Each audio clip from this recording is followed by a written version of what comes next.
In April of 1998, a Clemson University student drove towards the mountains in South Carolina and vanished. His name is Jason Andrew Knapp, and more than 25 years later, his case is still unsolved. Jason was 20 years old from York, Pennsylvania, and he was a sophomore mechanical engineering major at Clemson.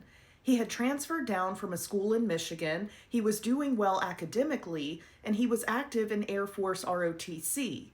Just before he disappeared, he had been inducted into the elite Pershing Rifles unit, something he was really proud of. On Saturday, April 11th, 1998, Jason called his mother, Deborah. She said that he sounded upbeat and he was excited about his plans for the future. He talked about what he was going to do that summer and the next school year. That would be the last time that Deborah ever spoke to her only child. That same day, Jason was seen around Clemson living his normal life. He withdrew $20 from his bank account. Receipts later found in his car show that he went by a Wendy's. He went to an Ingles grocery store where he bought a 6-pack of root beer and some fruit juice. Later that night, he rented a movie with his roommates.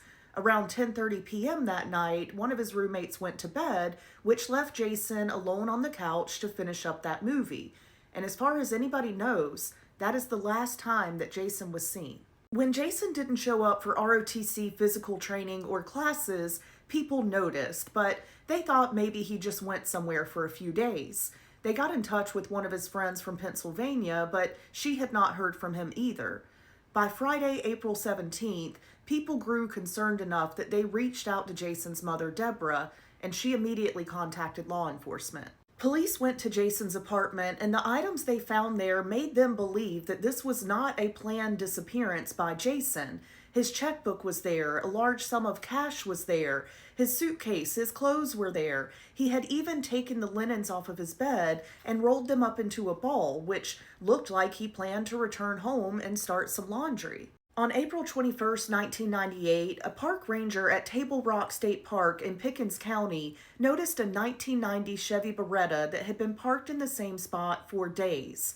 It was parked along the front row at the lake, and it was about 30 miles from Jason's apartment.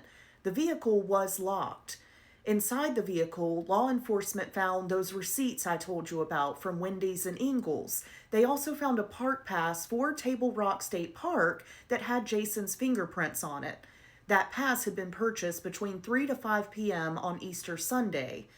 There were no signs of a struggle, and the root beer and fruit juice that he had bought at Ingles was still in the vehicle, untouched.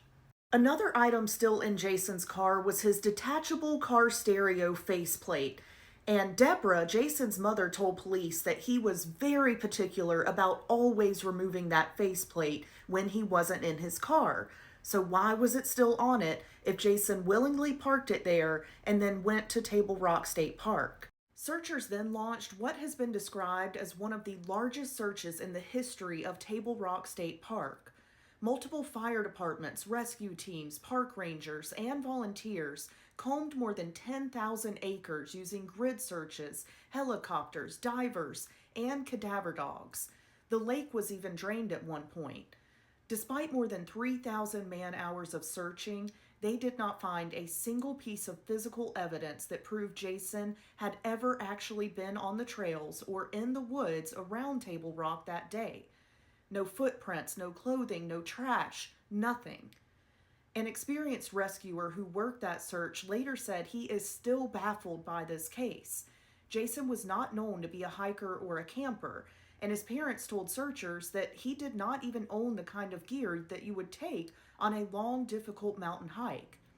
On a busy spring Sunday, an inexperienced hiker in street clothes on that trail would likely have stood out, and yet no other visitors reported seeing Jason.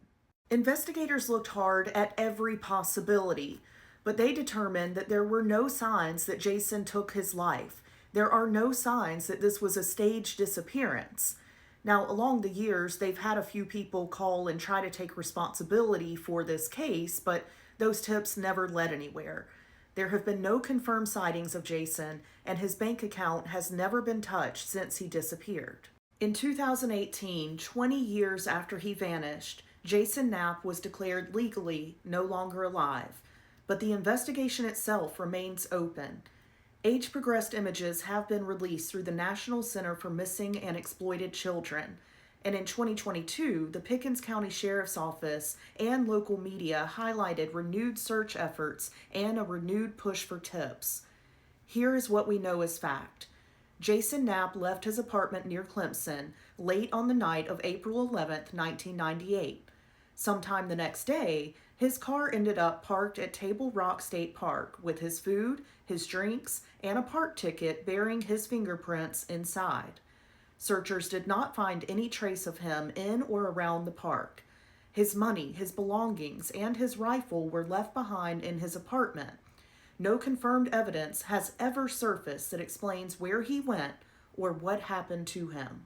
If you were at Table Rock State Park around Easter of 1998, if you hiked there and remember an unfamiliar young man alone in street clothes, or if you have ever heard someone talk about this case in a way that raised red flags, even a small detail could matter all of these years later.